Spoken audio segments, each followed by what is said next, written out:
ప్రతి వ్యక్తికి గౌరవం ఉంది, ప్రతి వ్యక్తికి ఫ్రీడమ్ ఉంది, ప్రతి వ్యక్తికి లిబర్టీ ఉంది. ప్రతి వ్యక్తి ఎక్కడైనా ఎక్కడికైనా వెళ్ళి ఏ పైన చేసుకోవచ్చు, వాడి మతాన్ని ప్రకటించుకోవచ్చు, వాడి మత భావ ప్రకటన చెప్పుకోవచ్చు అని మొట్టమొదటి భావ ప్రకటన మనకు ఆర్టికల్ 19 క్లాజ్ 1, కానీ ఆర్టికల్ 90 లేదు, క్లాజ్ 1 లేదు. ఏమీ లేనప్పుడే భావ ప్రకటన అనే దాన్ని మొట్టమొదటి తెర మీద తీసుకొచ్చింది ఎవరు తెలుసా? గ్రీకులు. ఇప్పుడు బాగా వినండి. ఎక్కడో యెరూషలేం పరిసర ప్రాంతాల్లో పుట్టిన పౌలు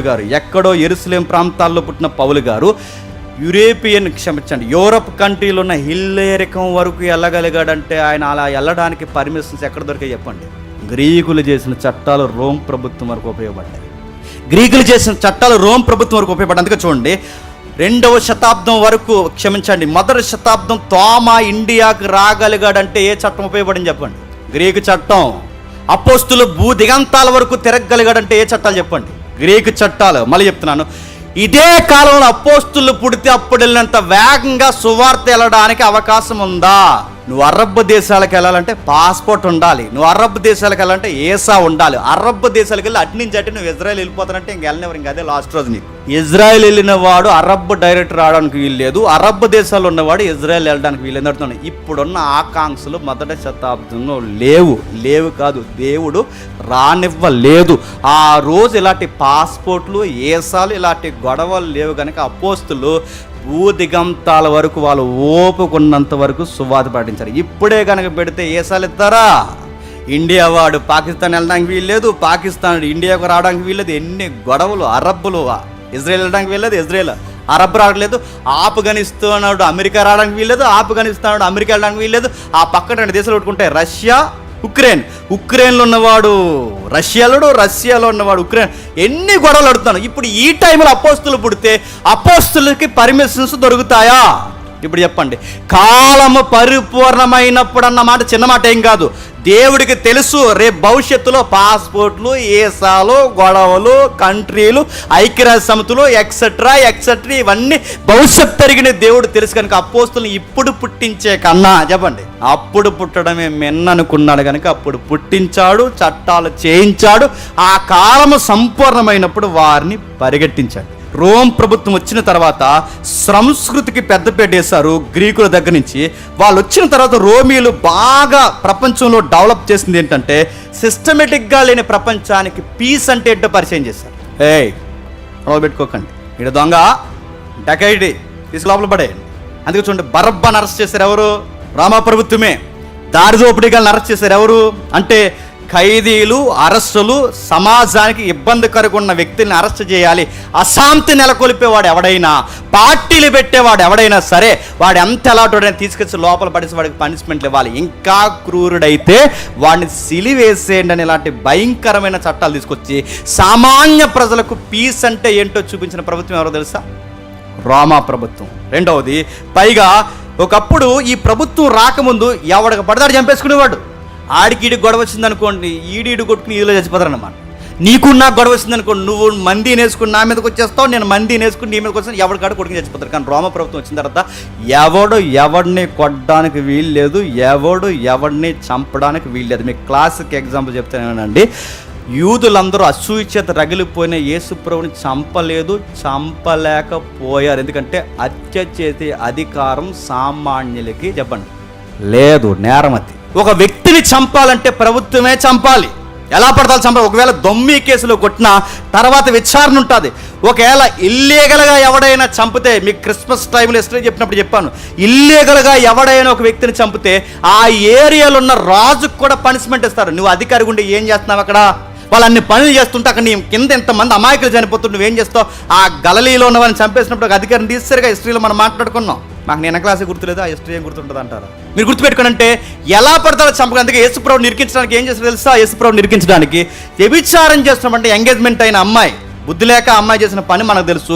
వేరొక అబ్బాయితో తప్పు చేస్తున్నప్పుడు అబ్బాయిని వదిలేసి అమ్మాయిని తెర మీద తీసుకొచ్చి, ఇదిగో మోసే ధర్మశాస్త్రం ప్రకారం వ్యభిచరించిన వారిని చంపేయమని ధర్మశాస్త్రం చెప్తుంది, మోసే ఇలా చెప్పాడు, నువ్వేమంటావు అన్నప్పుడు ఆ ధర్మశాస్త్రం ప్రకారం యేసుప్రభు గారికి ఏమన్నా మొదటి రాయి ఆ అమ్మాయి మీద వేస్తే, ఈ అమ్మాయిని చంపింది ఎవడరా అని ప్రభుత్వం ఎంక్వైరీ చేస్తే, ప్రభుత్వానికి బూసీలాగా ఇదిగో ఈయనే చంపేశారు, ఈయన అయాంలోనే అందరూ చంపేశారని ఈయన నేరస్తుని చేసి ఆ రోజు ప్రభుత్వానికి వ్యతిరేకంగా చేసేద్దామని ఎవరిని సీన్లోకి లాగారు చెప్పండి? ఆ అమ్మాయి మీద ప్రేమ ఉండి కాదు, ఆ వ్యభిచారం చేసిన మీద ప్రేమ ఉండి కాదు, యేసుప్రభు యొక్క బోధిందామని కాదు. వీళ్ళ పన్నాగాలు ఏంటంటే, ఒక వ్యక్తిని చంపితే ఆ వ్యక్తిని ప్రభుత్వం చంపుతుంది. మర్డర్ కేసు అన్నమాట. ఇప్పుడు చెప్పండి, రోమ్ కాలంలో, రోమా సామ్రాజ్యం టైంలో ప్రపంచానికి శాంతి సమాధానం, హత్యలు ఎలా పడతాలు చేయకూడదు అబ్బాయి, ఎవడైనా ఎవరినైనా కొట్టినా, ఎవడైనా ఎవరినైనా చంపినా మా చట్టంలో ప్రతి ఒక్కడికి భయంకరమైన శిక్ష, బహిరంగంగా సిలువలేస్తామని చెప్పి ఆ రోజుల్లో ఎప్పుడైతే భయపెట్టారో భయపడిపోయారు ఆ టైంలో. నెక్స్ట్ తర్వాత ఏం చేస్తారో మనకు తెలుసు. ఆ తర్వాత అపోస్తుల కాలంకి వచ్చేసరికి ఎవరిని పడితే వాళ్ళని ఆటంకపరిచి చంపడానికి వీల్లేదు కనుక పౌలు అపోస్తులు బహిరంగంగా డేరుగా సునగోగుల్లోకి వెళ్ళి వాళ్ళ మొఖాల మీద మీ భక్తి తప్పన్నా వీళ్ళు ఏం అనలేకపోయారంటే కారణం ఏంటి చెప్పనా? చట్టం. పౌలు వెళ్ళి మీ ధర్మశాస్త్రంలో మీరు పాటిస్తున్న తప్పన్నా ఇలా కారాల మిరియాలు నూరేసి పళ్ళు నూరేశారు తప్ప పౌలుని ఏమైనా అనగలిగారా?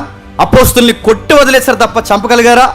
చావు దెబ్బలు కొట్టి దొమ్మి కేసు పెట్టి పోతపోయింది అనుకున్నారు తప్ప పూర్తిగా చంపగలిగారా?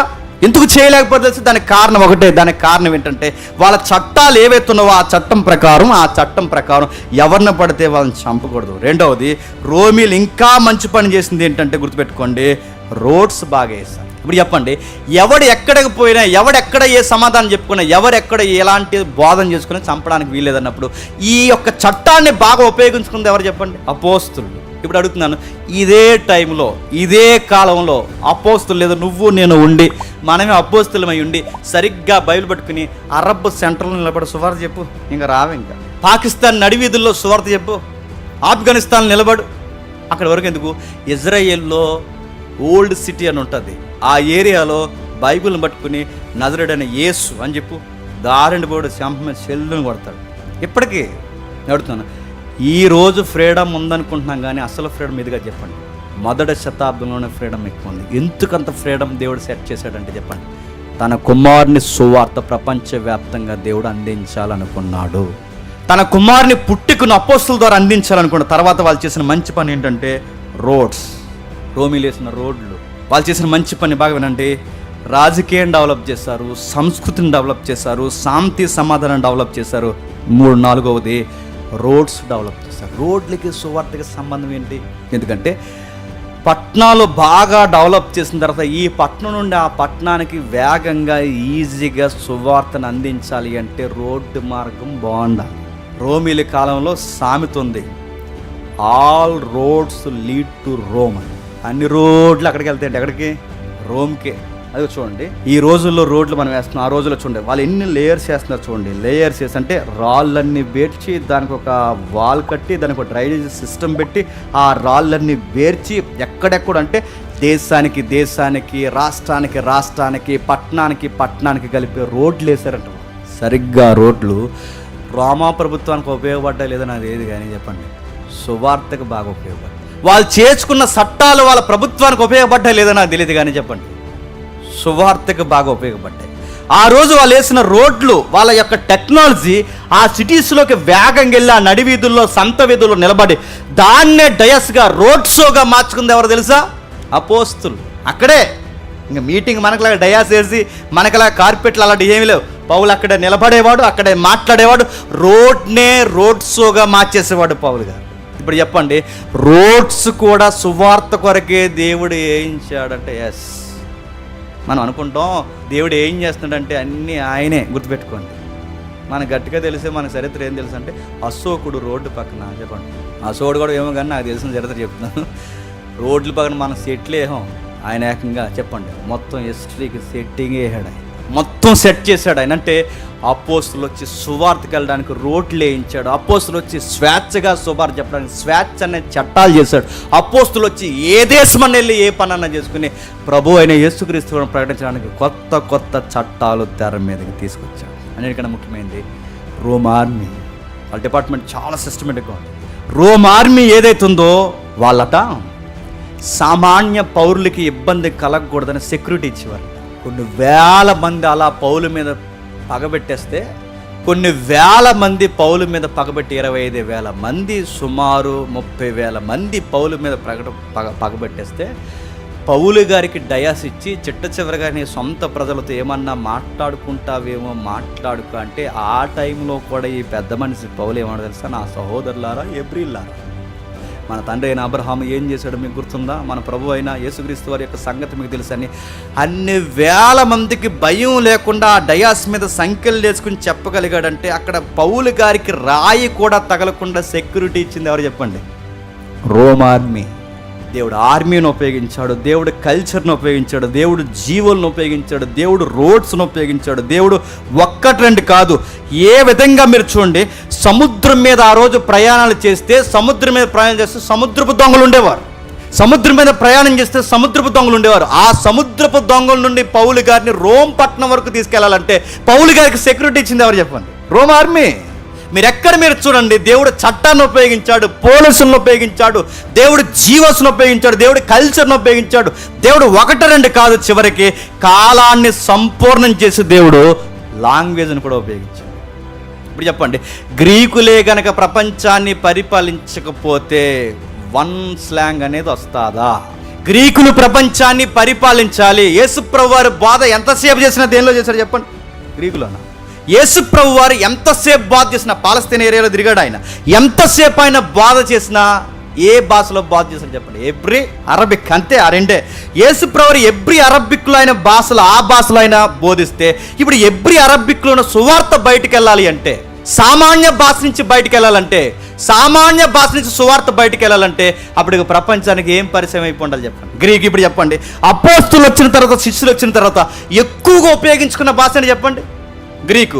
నేను అడుగుతున్నా, ఎబ్రీ కానీ అరబిక్ కానీ ఉంటే, ఆ భాష అలానే ఉంటే ఎబ్రీలో ఉన్న సువార్త మన దగ్గర రావడానికి టైం పడుతుందా పట్టదా? ఇప్పుడు యూనివర్సల్ లాంగ్వేజ్ ఇంగ్లీష్ ఉంది కాబట్టి వెంటనే అక్కడ విషయం ఇక్కడ మనకు అర్థమవుతుంది. అసలు ఈ మధ్యవర్తిత్వం భాషే లేకపోతే సచ్చిసెట్ నేర్చుకోలేడు చెప్పండి? ఎబ్రీ.